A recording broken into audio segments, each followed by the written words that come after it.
안녕하십니까. 오늘 말씀은 사무엘하 18장입니다.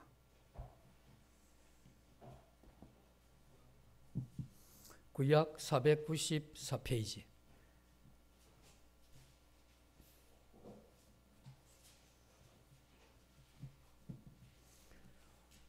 사무엘하 18장 33절입니다. 왕의 마음이 심히 아파 문 2층으로 올라가서 우니라.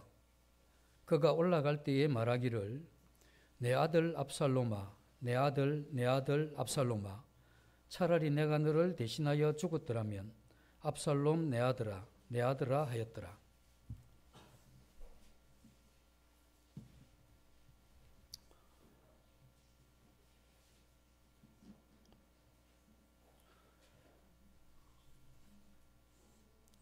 우리가 이제 태어나서 이렇게 생활을 하게 되는데 그 첫 이제 사회가 가정이죠.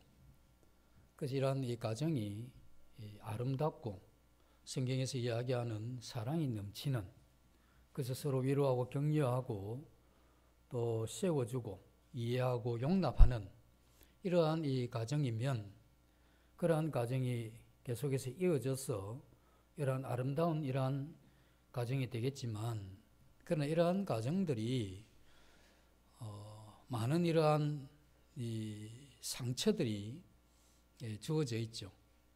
그래서 이 자녀가 이 상처를 부모를 통해서 받게 되면 그 상처를 가진 상태에서 또 결혼하게 되고, 결혼하게 되면 상처받은 그러한 마음들이 치유되지 않는 상태에서 또 자녀들에게 상처를 주는, 그래서 상처받은 이러한 가정이 계속해서 대물림되는 이것이 이 세상의 죄 때문에 나타난 그러한 현상입니다.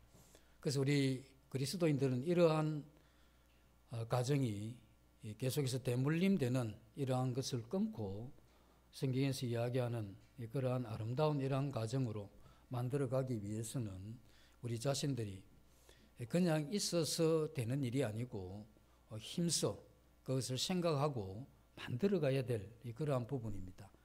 그래서 나쁜 일은 마음먹은 대로 쉽게 이렇게 해도 되지만, 그러나 좋은 일이나 또 아름다운 것을 만들어가는 데는 이게 쉽지가 않습니다. 그래서 첫째는 그러한 부분에 올바른 지식이 필요하고, 그 지식에 대한 이 믿음, 그 믿음이라는 것은 그것이 옳다고 이렇게 인정하는 것, 이렇게 인정하고 난 이후에 그것을 거스리는 자신을 주님 앞에 굴복시키고 그러한 가운데 이 가정들을 이렇게 세워가는 이것이 참 필요하다 이 생각이 듭니다.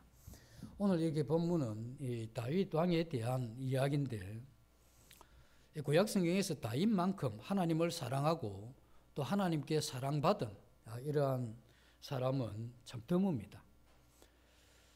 다윗은 그 일생 가운데 하나님이 그만 인구조사를 한 것과 우리아의 아내 바세바 사건을 제외하면 마음으로 일평생 주님을 따르고 주님께 붙어 있었던 그러한 사람입니다. 다윗이 왕이 되었어도 물질적인 이러한 욕심과 명령의 명예에 대한 이러한 욕망이 거의 없었던 사람 중에 한 사람이죠. 그리고 그는 자신의 이러한 악기로 하나님을 찬양하고 많은 노래를 지었던, 참으로 이 하나님의 이러한 이 사람이 바로 이 다윗입니다. 그런데 이제 이 다윗이 그러한 이 성군임에도 불구하고 참 상처가 가득한 그러한 사람입니다. 우리가 모두 이 땅을 살면서 상처가 없기는 하겠습니까만, 이 다윗이 겪은 그러한 이 상처가 생각보다 만만치가 않습니다.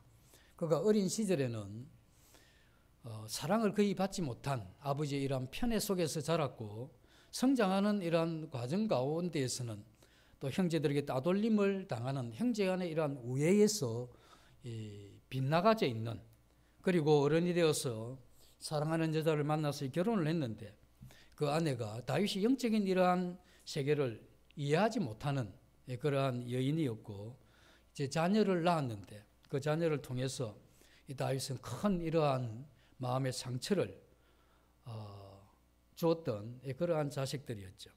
그래서 깨어진 이러한 관계 속에서 어린 시절 참 고통스러운 이러한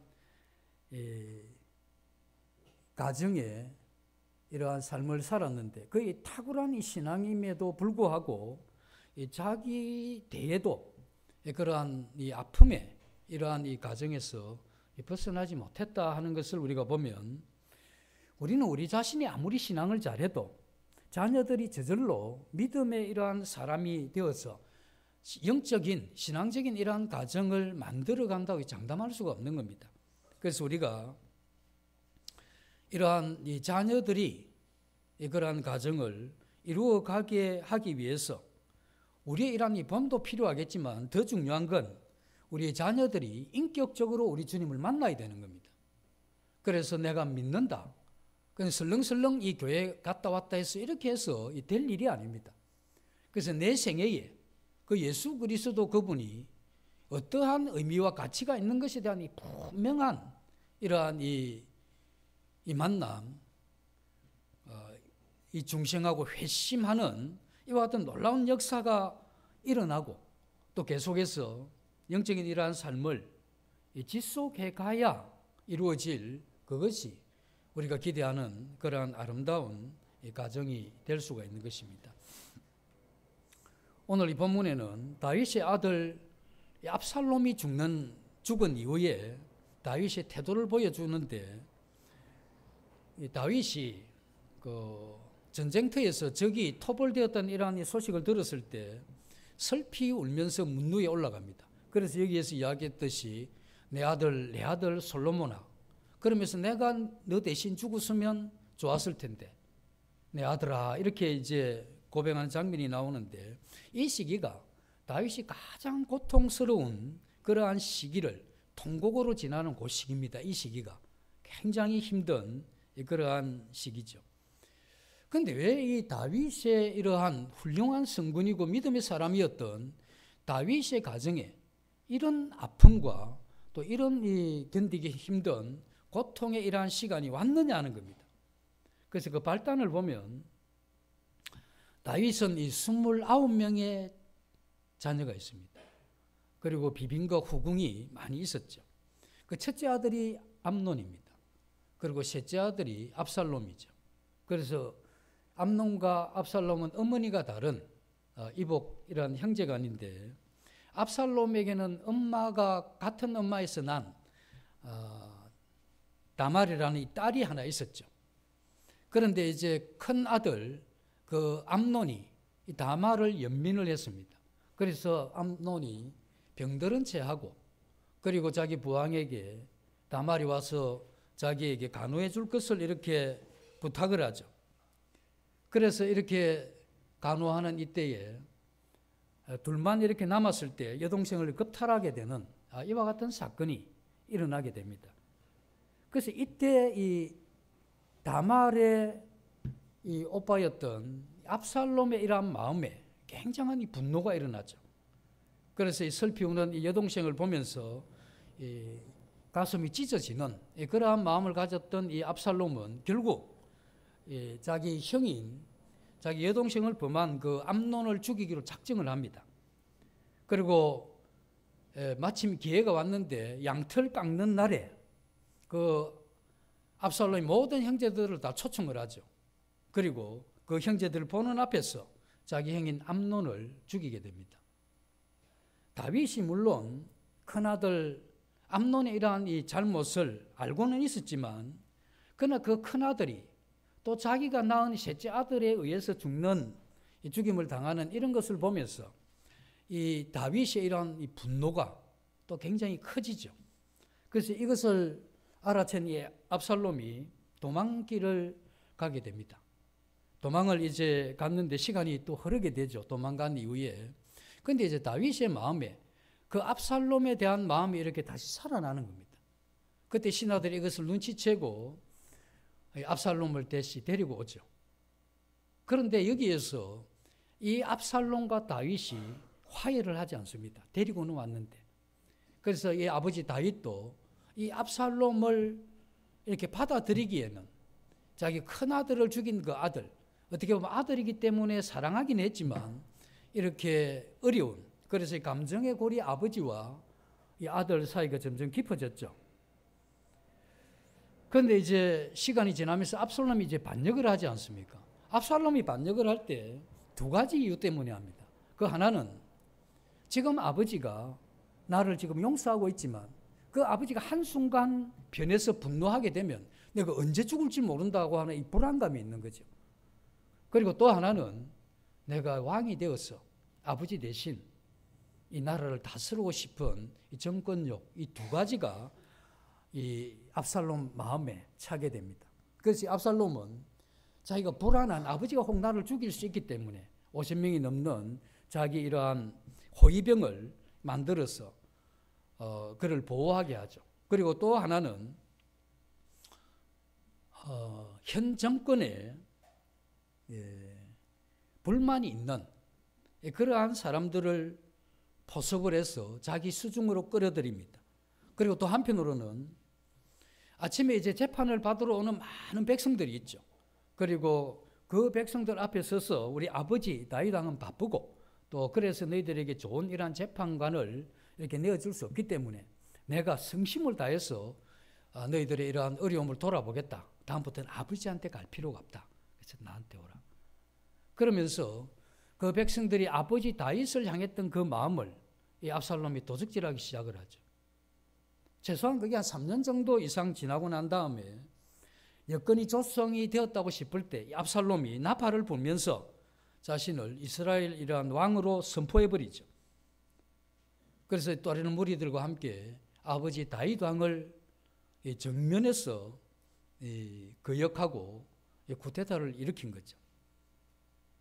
그런데 압살롬이 여기에서 더 악한 죄를 짓게 되는데 그건 이제 아버지가 쫓겨난 그 왕궁에 있는 아버지의 후궁과 백주 대낮에 백성이 보는 앞에서 동침을 하게 됩니다.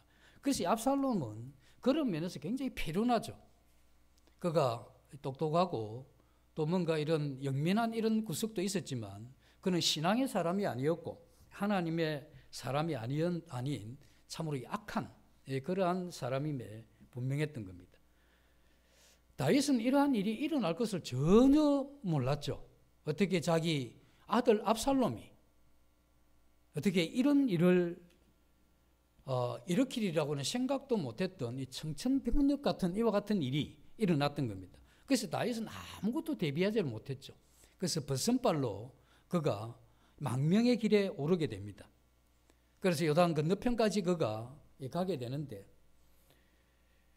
그때 이제 다윗이 지은 시가 시편 42, 43편 이 시편입니다.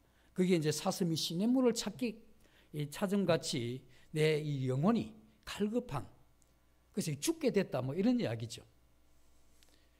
사실 이 다윗이 골리앗을 죽일 때는 백성들이 사울을 죽인 자는 천천히요 다윗이 적군을 죽인 사람은 만만이다 이렇게 이야기를 했죠.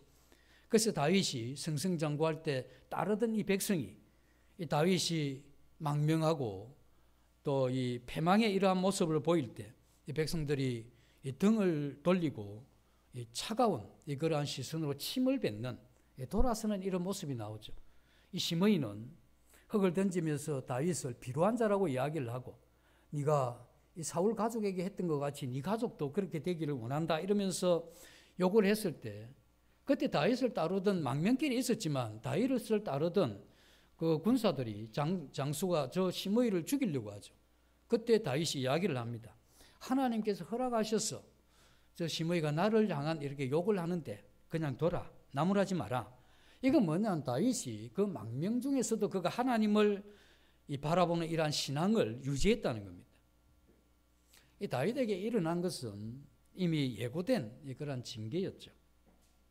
그래서 다윗은 그 징계 중에서도 하나님을 따르는 그러한 모습을 보였고 그는 가장 고통스러운 그러한 시간을 지나면서도 그 하나님을 향한 이런 믿음을 유지해갔던 그러한 하나님의 사람이었죠. 하나님 비록 다윗을 징계했지만 자기 아버지에게 반역한 이 압살롬도 그렇게 곱게 보지는 않았다는 겁니다. 그래서 하나님 인생 중에서 이 하나님은 다윗이 그 인생 중에서 이 징계를 받는 가운데에서도 이 하나님을 바라보는 이 다윗에 대해서 하나님이 다윗의 손을 들어주고 함께하는 그런 모습을 볼 수가 있습니다. 다윗이 그 망명길에 올라서 다시 이제 자기 그 군사들을 정렬하고 발랑군과의 전투를 시작을 합니다. 그때 이제 다윗이 출정하는 자기의 이러한 군사들, 이제 압살롬의 이제 군대와 이렇게 싸울 자기의 이러한 병사들을 향해서 부탁을 합니다. 너희가 싸움에 나가서 내 아들 압살롬을 만나면 선대해라. 그리고 부탁한다. 나의 소년 압살롬이라 이렇게 부르죠. 정치적으로 보면 자기 셋째 아들은 이 발랑군의 우두머리인데, 그러나 다윗이 볼 때는 여전히 어린아이에 불과한 자기 아들이었죠. 그래서 다윗이 부탁한 건 뭐냐면 전쟁에 승리하는 것도 좋은데 자기 아들 압살롬을 만나게 되면 죽이지 말라, 이 부탁을 하게 되죠. 그런데 전쟁은 이제 시작이 되고 하나님의 이러한 공의로운 심판을 따라서 압살롬이 죽게 됩니다. 그래서 발랑군이 토벌되고 승리했던 이러한 소식이 다윗에게 이렇게 전해질 때 다윗이 묻는 게 뭐냐면 그 승리했다는 이 소식보다 더 그 마음에 있었던 건 내 아들 그 압살롬이 어떻게 됐냐, 이걸 묻는 거죠. 이 질문에 지혜로운 병사가 이야기를 합니다. 왕을 대적하는 자는 그 압살롬과 같이 되기를 원합니다. 그래서 이 다윗은 자기 아들이 죽은 이것을 알게 되죠.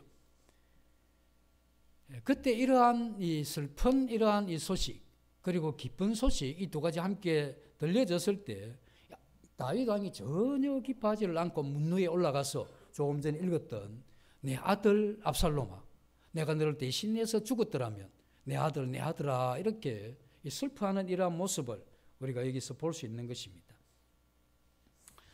우리는 이것을 보면 이것이 바로 이스라엘의 왕 이 다윗이 그 아들 압살롬에 대한 이러한 마음을 볼 수가 있습니다. 우리는 시간이 지나면서 하나님의 이러한 이 진리의 이러한 마음이 하나님의 이러한 지성이 우리의 이러한 이 생각 가운데 다 깨달아지는 게 아닙니다. 어떤 진리는 나이가 들고 세상을 많이 살아야 깨달아지는 그러한 이치들이 있습니다.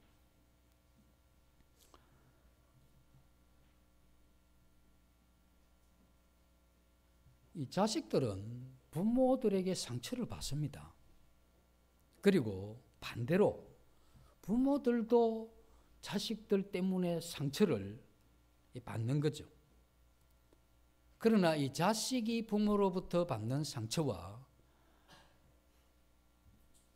이 자식이 받는 상처, 아버지가 부모가 받는 이 상처는 매우 다릅니다. 이게 어떻게 다르냐면 자식은 그 부모에게 상처를 받으면 꼭 간직을 합니다. 잘 안 잊어버려요. 그런데 부모는 그런 상처를 받아도 그게 잘 잊어집니다. 그래서 이건 뭐냐면 자식들은 부모한테 상처를 받으면 친구들한테 내가 뭐 이런 아버지에게 뭐 어머니에게 이런 내가 어려움을 당했다 이렇게 뭐 하소연도 하잖아요. 그런데 자식한테 상처를 당한 이 부모는 어디 가서 그렇게 하소연을 잘 안 합니다. 이게 다르죠. 우리는 죄인이고 또 불완전한 인간이기 때문에 우리는 이 가족 가운데 부모도 자식에게, 자식도 부모에게 그러한 상처를 받기는 하지만 특별히 이 자식들은 부모에게 받은 이 상처가 흑백 사진 찍어 놓은 것 같이 아무리 빛이 바래도 그걸 처음처럼 지워지지 않습니다. 머리가 희끗희끗하고 노인이 돼도 그 부모를 생각을 하면서 내 부모가 그때 내게 이런 생각을 하죠. 그래서 머리가 희끗희끗한 이 부모는 그 자식을 향해서 그때 내 자식이 그런 일을 그런 생각을 별로 안 해요. 그렇죠. 이게 뭐냐면 이게 부모가 가진 자식들을 향한 마음과 태도가 자식들이 가진 부모들과 향한 이러한 태도, 이게 다르다 하는 겁니다. 부모들은 그렇습니다. 자식들이 그렇게 애를 먹이다가 한순간 마음을 열고 제대로 이렇게 다가오면 이전 거 그냥 잊어버립니다. 그런데 이 자식들은 그렇게 하지를 않죠. 그래서 이 자식들은 부모에게 상처를 당하면 뼈에다가 새깁니다. 그런데 부모는 그 상처를 당하면 그만 좀 흘러가는 물같이 뭐 나중에 뭐 다 잊어버려요. 그래서 이것이 굉장히 다른 그러한 부분이죠. 자식이 부모를 사랑하는 것과 부모를 자식을 사랑하는 것, 특별히 동물에게도 그 애미가 그 새끼를 사랑하는 이건 본능적으로 하나님이 줬습니다. 그래서 이 동물이나 이 짐승들은 그 본성에 충실하기 때문에 그 어미들이 그 새끼를 향한 그러한 이 사랑이 본성에 충실하기 때문에 거의 빗나가지를 않습니다. 그치 사람은 빗나가죠. 그래서 어떻게 보면 이 짐승보다 못한 그런 이 부모들이 많이 그래서 나오는 겁니다. 그 우리가 뭐 아시겠지만 이 가시고기의 이러한 일생을 보면 가시고기 조그만합니다. 크지도 않는데 그 고기는 어떻게 하느냐 하면 어미 고기가 와서 알아서 놔버립니다. 그리고 가버려요. 그러면 이제 그 애비 고기가 와서 그 이제 알을 부화될 때까지 보존을 합니다. 그런데 이제 이게 부화하려면 산소가 필요하기 때문에 물이 잘 흐르는데 보면 알이 떠내려가 버릴 거고, 그러다 보니 엉덩이를 좀 파든지 이렇게 그 모양 저기 바위 틈에 두든지 해서 잘 떠내려가지 않게 하죠. 그럼 산소가 부족하기 때문에 이 가시고기는 자기 겨드랑이 나 있는 이 지드러비를 가지고 계속 이렇게 이 물을 치면서 산소를 공급을 합니다. 그 2주 동안 먹지도 않고 그렇게 하죠. 그 이제 2주가 지난 다음에 이제 이게 새끼들이 이제 알에서 나오기 시작을 하는데 이 새끼들이 밖으로 나가려 할 때 이게 위협하면서 새끼들이 밖으로 못 나가게 해요. 왜 그러냐면 물에 떠내려가 버리고 보호할 그게 없게 되면 큰 물고기나 다른 데 잡아먹히기 때문에 그걸 또 보존하려고 또 이렇게 가로막고 또 산소를 보존하고 먹이를 준다고 또 이렇게 못 먹고 그러면 이제 3주가 지나버리죠. 3주가 지나버리고 나면 이 어미새가 이제 이 지느러미가 흐느러느해집니다. 그래 죽어버리죠. 그러면 이제 이 새끼들이 그 어미 고기, 그 아버지 가시고기의 그 살을 먹으면서 몸집을 키우는 이와 같은 게 이 물고기지만 하나님이 그에게 준, 그 물고기에게 준 이 본성입니다. 그런데 사람은 이 본성을 두 가지로 준 겁니다. 그게 뭐냐면 자연적인 본성은 뭐냐면 이 부모가 자식을 사랑하고 끝까지 보존한 이게 주어진 이 자연적인 이러한 이 본성인데 또 하나는 영혼을 가진 사람이기 때문에 도덕적인 본성을 줍니다. 그것이 도덕적인 이러한 본성을 가지고 또 자연적인 이 본성을 가지고 우리 자녀를 양육하게 되는데 이 종족을 보존하는 이 자연적인 이러한 보존은 동물은 이성이 없기 때문에 물고기나 동물은 이성이 없기 때문에 그 본능에 굉장히 충실합니다. 그러나 인간은 도덕적인 이러한 능력이 있기 때문에 자기가 그 본성을 거스르기도 합니다. 자연적인 이러한 본성을 따라서 이렇게 살면 되는데 자기의 어떤 이 가치를 따라서 그 도덕적인 이러한 부분에서 벗어나 버리면 이 짐승이나 이러한 물고기만 못하는 그러한 나쁜 이러한 부모가 되는 것이죠. 사실 하나님께서는 이와 같은 이 자연적인 이러한 본성에 도덕적인 이러한 성향을 준 건 뭐냐면 이성을 준 이유는 이 동물이나 이런 물고기들은 그냥 그 본성을 따라 그냥 해가는 겁니다. 그 생각이 그렇게 많은 게 아닙니다. 그냥 본성이 그래요. 인간은 생각하게 한 거죠.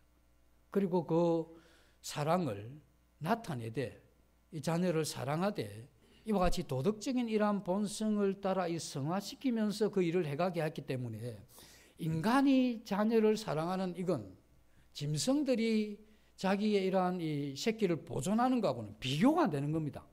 이거는 굉장히 아름다운 거고 굉장히 이건 탁월한 겁니다. 그러나 그것을 하기 위해서 우리 사람은 이 도덕적인 이러한 이성이 이 제대로 자리를 잡아야 됩니다. 이게 빗나가 버리면 나쁜 부모가 되는 것이죠. 그래서 우리는 굉장히 훌륭한 부모가 될 수도 있고 굉장히 나쁜 부모가 될 수가 있습니다. 그래서 훌륭한 부모가 되면 자녀들에게 좋은 영향을 미치게 되겠지만 이렇게 나쁜 부모가 되면 나쁜 영향을 미칠 수 있도록 해놓은 겁니다. 시집 장가갈 때 우리 모두는 이 부모에 대한 어떻게 하는 것이 부모고 자녀를 어떻게 해야 되는지에 대해서 충분한 교육을 못 받았습니다. 어쨌든 학교 다닐 때 빨리 졸업하고 직장 갖고 뭐 결혼하고 뭐 이렇게 하는 일반적인 그러한 쪽에는 충실했지만 한 인간이 인간 되기 위해서 하나님과 인격적으로 만나서 그 자신이 계속해서 영적인 이런 발전을 하면서 하나님이 주신 이 가정을 이해하고 또 이 자녀들을 어떻게 양육하는 것이 옳은지에 대한 이런 부분이 굉장히 약합니다. 그러다 보니까 이 도덕적인 이성적인 이러한 하나님 주신 이러한 올바른 이러한 태도가 벗어나게 되면 마음대로 해버리죠. 그렇게 되면 이 가정이 어려움을 겪게 되고 파손하게 된다는 이러한 것을 우리가 알 수가 있는 것입니다. 그러나 대개 이제 부모들의 이러한 마음은 하나님을 안 믿는 사람이라 할지라도 자연적인 이러한 본성을 가지고 있기 때문에 이 자식들을 향해서 그러한 사랑이 거의 흘러갑니다. 그러나 이제 상처를 많이 받게 되면 이 도덕적인 이 본성이 굽어버려요. 이 도덕적인 본성이 이렇게 굽게 되면 이 대를 이어서 또 이 상처를 주게 되죠. 그 다음엔 또 상처를 주게 되는 겁니다. 그래서 우리가 가지고 있는 이 잘못된 이것이 계속해서 대를 이어가는 겁니다. 그래서 그 악한 것이 천대 만대를 이어가는 이유가 그런 겁니다. 그래서 하나님 없이 죄악 가운데 살게 되면 우리는 상처를 받게 되고 또 상처를 주는 이와 같은 대물림이 일어나는 것이죠.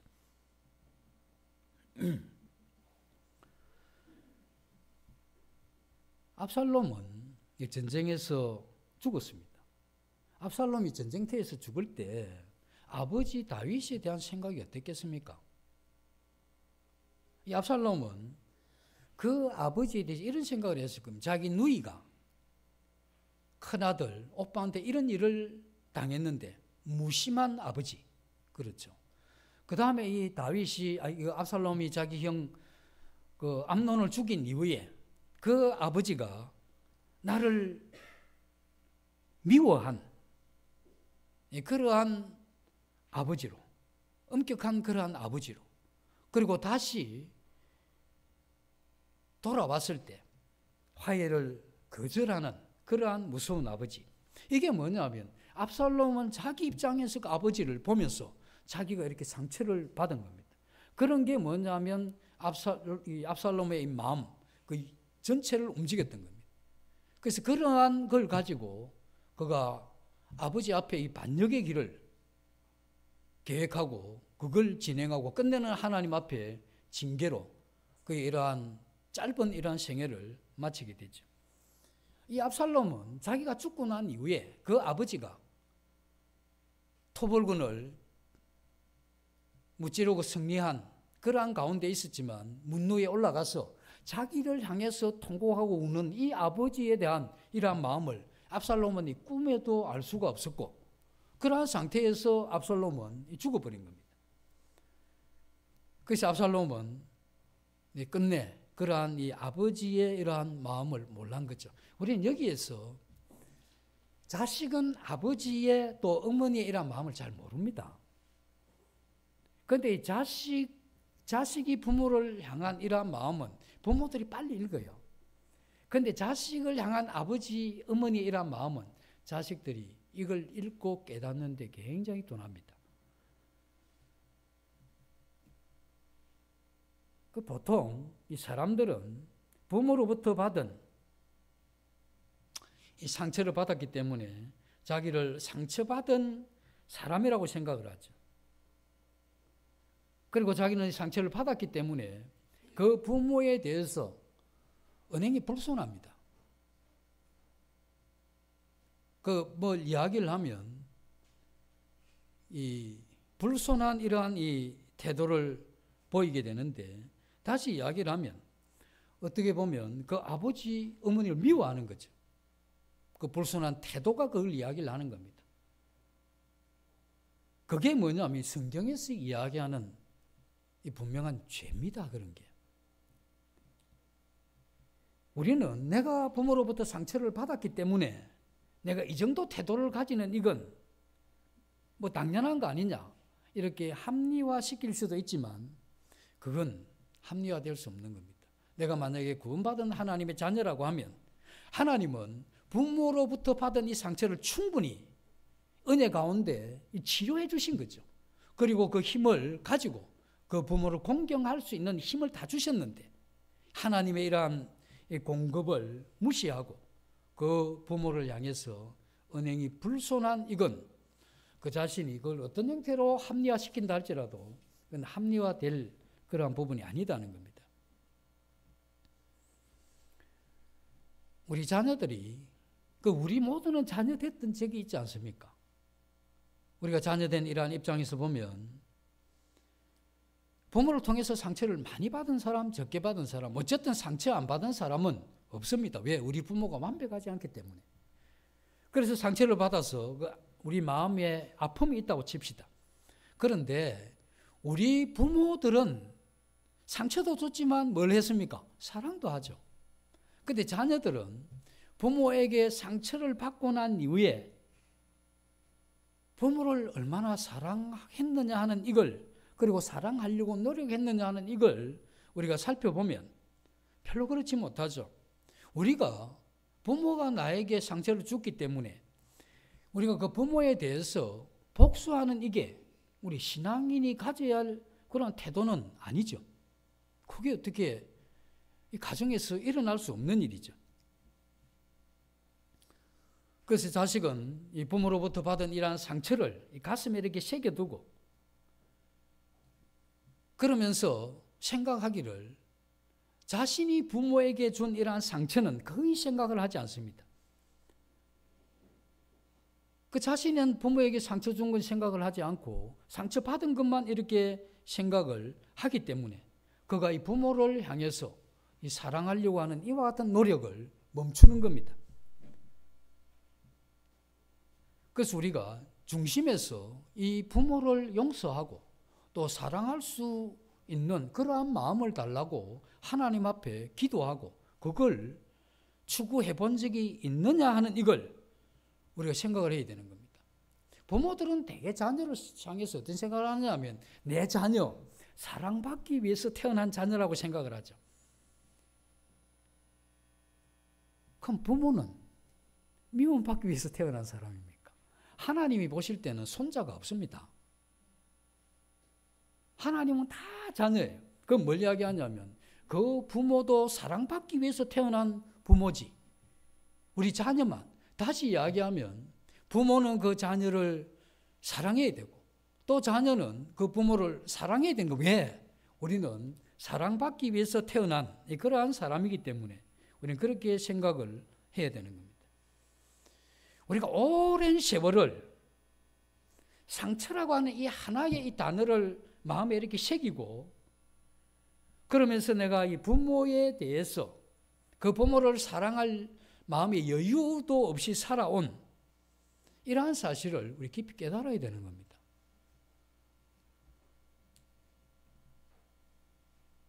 우리가 죄 있는 이 세상에 살다 보면 상처를 주고받는 건 피할 수가 없습니다. 우리는 그건 어쩔 수 없이 마음에 이 상처를 가지게 되죠. 그런데 우리가 이 받던 이 상처 때문에 우리 부모를 향해서 내 마음에 미움의 이러한 마음을 잠시는 그럴 수 있죠. 그러나 그것을 계속해서 유지하고 그러한 일관된 이 반항과 저항과 불순한 이러한 태도를 계속해서 가지고 간다면 그게 육신이잖아요. 그게 또 다른 이러한 죄의 이 결과를 내 마음에 만들어가는 그렇게 하게 되면 결국은 나도 망가지는 겁니다.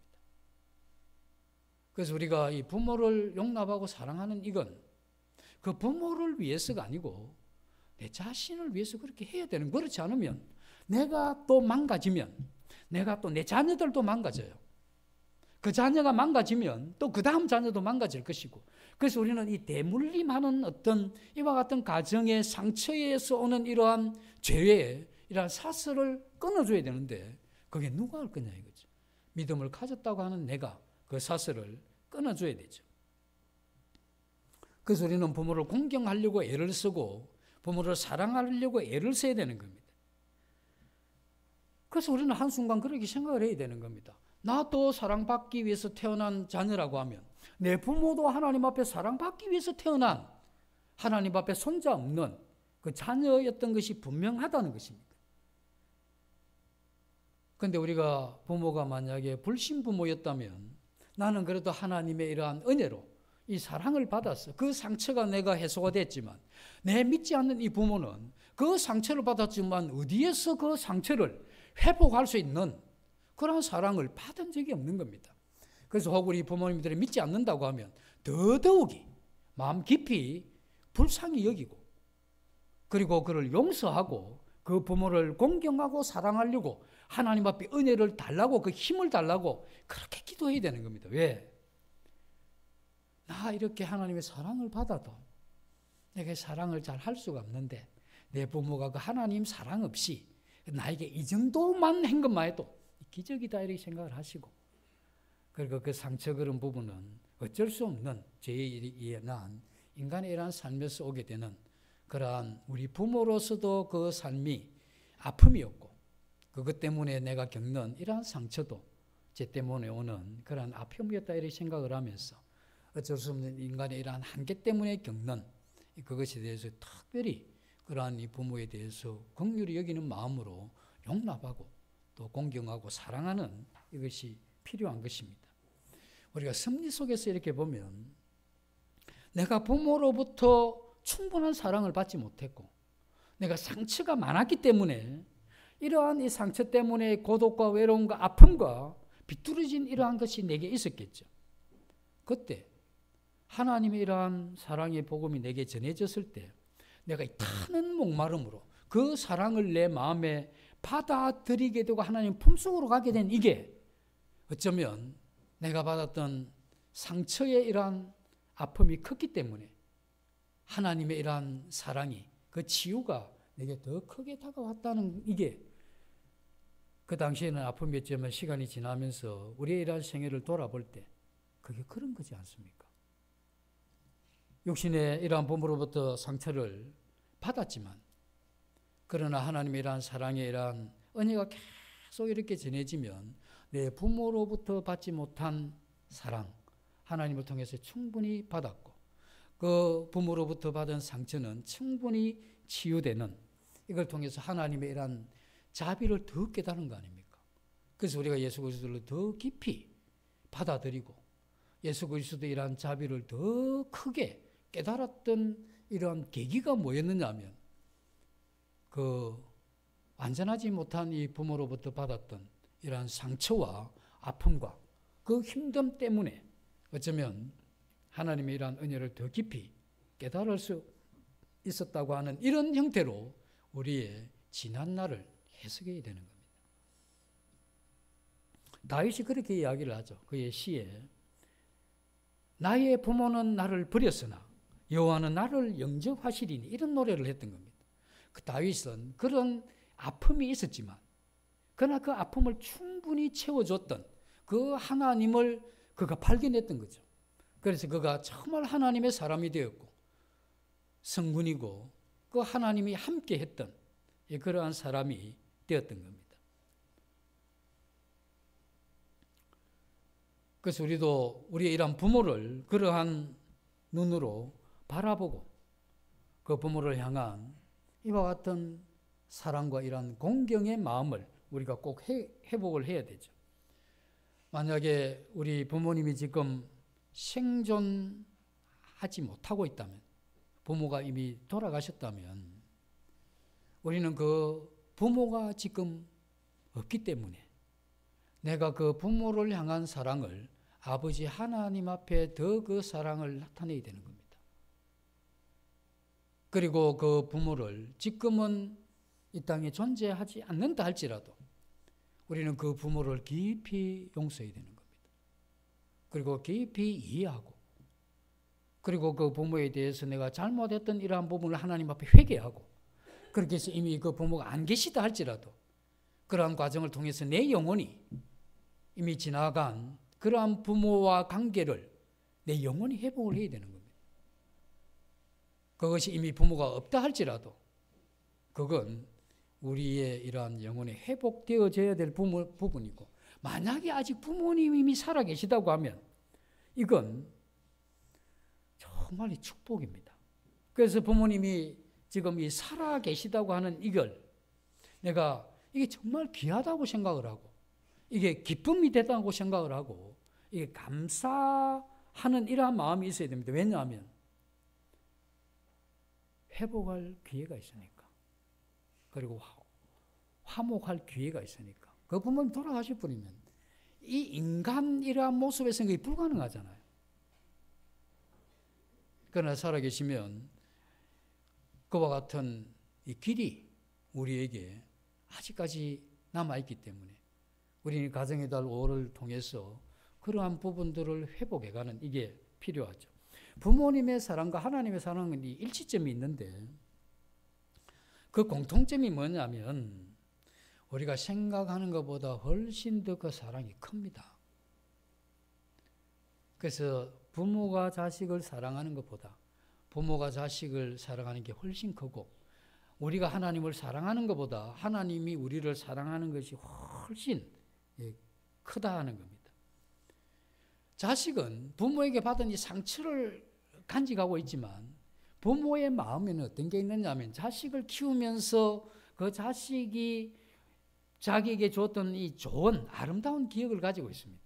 그 기억을 가지고 있기 때문에 우리는 자식에 대해서 그렇게 빨리 잘못을 잊어주는 겁니다.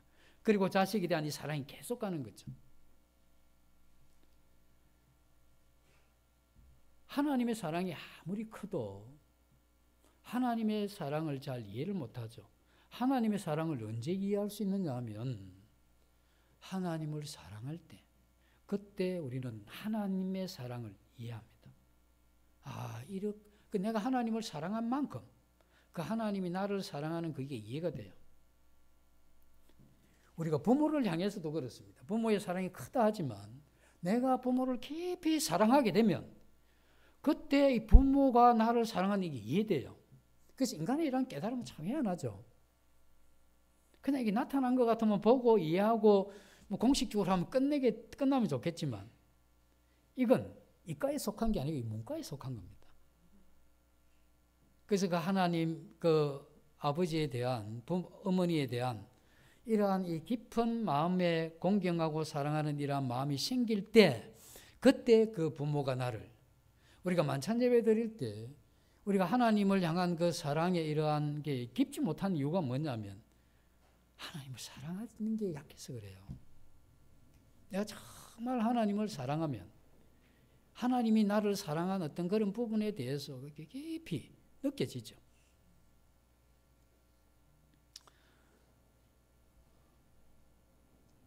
그래서 우리는 우리 자신을 위해서라도 이 부모를 공경하는 그러한 사람이 되어야 되죠.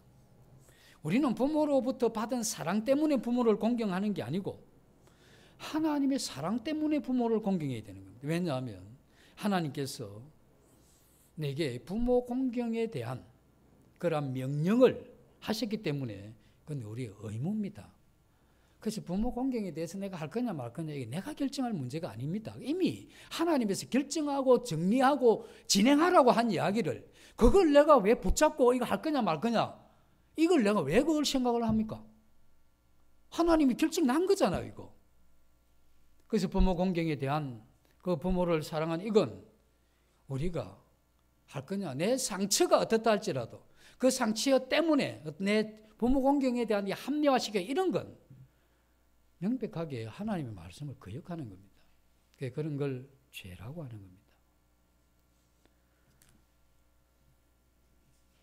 우리가 부모가 내게 상처를 줬기 때문에 부모는 내게 상처 준 빚이 있다 할지라도 하나님은 그 빚을 예수 그리스도를 통해서 우리에게 다시 다 갚아주신 분이죠.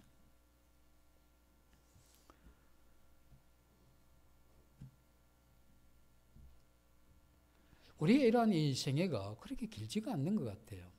빨리 지나가죠. 속히 지나가게 되는데 우리의 부모님이 돌아가셨던 생존에 있던 상관없이 우리는 지난날 그 부모에 대한 내 마음을 다시 한번 이 기억 속에서 소환해야 되는 겁니다. 그리고 내가 잘못했던, 언행이 불손했던 이게 자녀들은 이 부모에 대해서 언행이 불손해도 그냥 넘어가요. 뭐 사춘기, 또 뭐라 합니까? 뭐 기분이 좀 안 좋았다, 뭐 그런 식으로 그냥 다 넘어가죠. 그러나 그거 다 소환해서 생각을 해야 됩니다. 그리고 하나님 앞에 회개해야 되죠. 그리고 그 부모에게 돌리지 못했던 이 공경과 사랑을 살아계신 그 하나님 앞으로 돌리는 이것이 우리의 마땅한 그러한 도리입니다. 그래서 우리 가정 내의 슬픔과 이러한 아픔에 이러한 어두운 그림자가 없을 수 없지만 이러한 부분이 대를 이어서 넘어가는 이건 해서는 안 되는 겁니다. 그래서 우리는 맺힌 것을 풀어야 됩니다. 맺힌 것을 풀고 진심으로 자식이 그 부모를 용서하고 사랑하고 부모 공경의 대의로 돌아가는 이건 그 부모를 위해서 아니고 내가 앞으로 살아가는 내 인생 때문에 꼭 그렇게 해야 되는 겁니다. 이건 하나님의 명령이고 우리가 꼭 이루어가야 될 그러한 부분이죠. 우리가 이러한 부모 공경에 대한 이런 것이 어려울 때마다 내가 처음 예수 그리스도를 믿었을 때 예수 그리스도 그분이 나타낸 그러한 하나님의 이러한 사랑 그리고 주님 앞에 내가 했던 그 고백 그러한 것들이 있죠. 내가 이제 산 것이 내가 아니고 내 안에 주님이 사신 것이고 이제 나는 그리스도와 함께 끝났고 이제 그리스도의 생명으로 살아가겠다고 하는 이 고백이 그때 있었지 않습니까? 이걸 다시 떼올리면서 내가 이 부모 공경에 대한 얘기에서 벗어날 때마다 다시 그것을 생각을 해야 되죠. 그래서 우리는 이 가정에 우리 자신들이 이와 같은 이 평화의 이러한 이 도구가 되어야 되는 겁니다. 그래서 내 대해서 이런 모든 대물림을 끝내고 내가 이 평화의 도구가 되어서 다음 내 이 자녀, 손자 세대에는 더 이상 이런 것이 일어나지 않도록 기도하고 내가 지금 생존에 있던 없던 이 부분에 대한 이 분명한 이러한 태도를 그리고 상처가 있는 이곳에 내가 용서를 그리고 이 가족간의 분열이 있는 이곳에 내가 일치를 이루어가는 그러한 믿음을 우리 자신의 이러한 마음에 회복해야 되는 것이죠. 우리 주님이 그렇게 했지 않습니까? 하나님과 우리 사이에 이와 같은 갈등과 균열과 이러한 화목할 수 없는 이것을 위해서 예수 그리스도 그 몸을 찢고 그 피를 흘리심으로써 우리를 하나님과의 이러한 화목의 길을 여셨고 그 하나님이 그 예수 그리스도의 그것을 보시면서 우리를 받아들였고 우리는 예수 그리스도의 그 이 희생을 힘입어서 하나님과 이러한 화해의 길을 갔듯이 이제 내가 이 부모와 나 사이에 예수 그리스도의 그와 같은 은혜로 이와 같은 관계를 회복해 가는 게 필요합니다.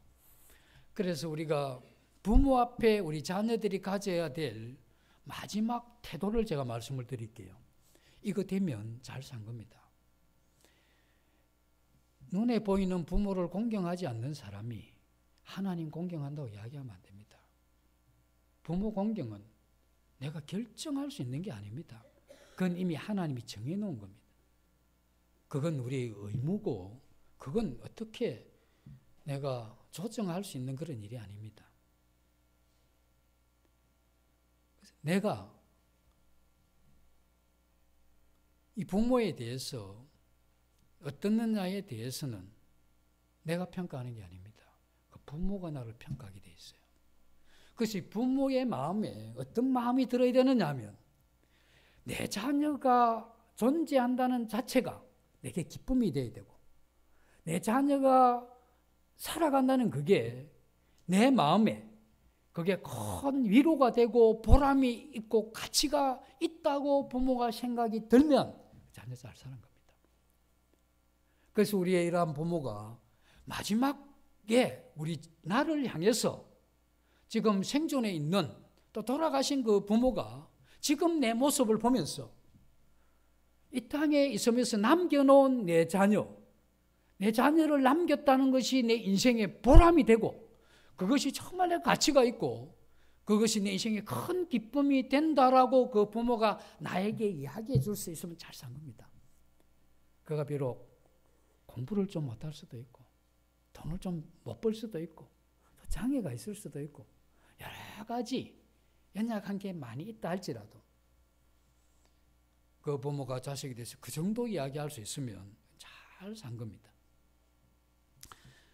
우리가 이런 이 회복의 이러한 길을 가는 동안에는 사실 이 고통이 있습니다.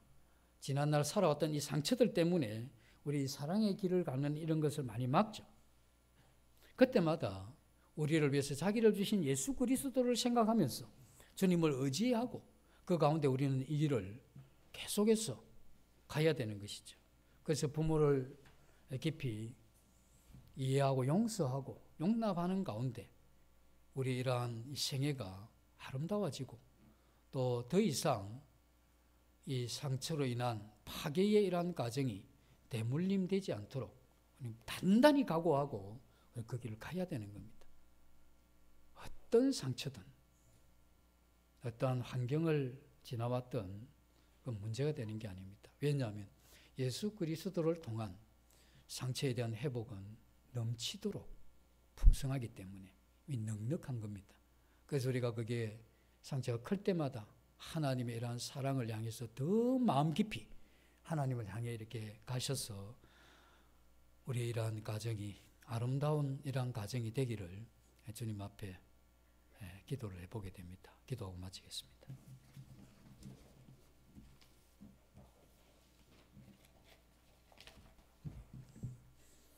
아버지 하나님, 죄가 간영한 이 세상에 하나님께 주신 아름다운 가정을 이루기 위해서 우리에게 주신 놀라운 그 상처에 대한 치유의 능력과 또 우리 마음 가운데 인간적인 사랑이 아닌 하나님으로부터 오는 이러한 사랑을 가지고 이 부모를 공경하며 또 사랑하며 살아갈 수 있는 이와 같은 완전한 길을 여신 그 하나님 은혜에 대해서 감사를 드립니다. 아픈 상처와 어두움이 대물림되지 않도록 우리 자신에게 힘을 주시고 주님께서 깨닫는 이러한 마음을 크게 더하셔서 저희들로부터 이러한 상처 있는 이러한 가정이 끊어지고 이제는 하나님 주시는 그러한 아름다운 이러한 가정을 회복하고 만들어가는 데 힘쓰는 저희들 될 수 있도록 도와주시기를 간절히 원하며 이 모두를 예수님 이름으로 기도드립니다. 아멘.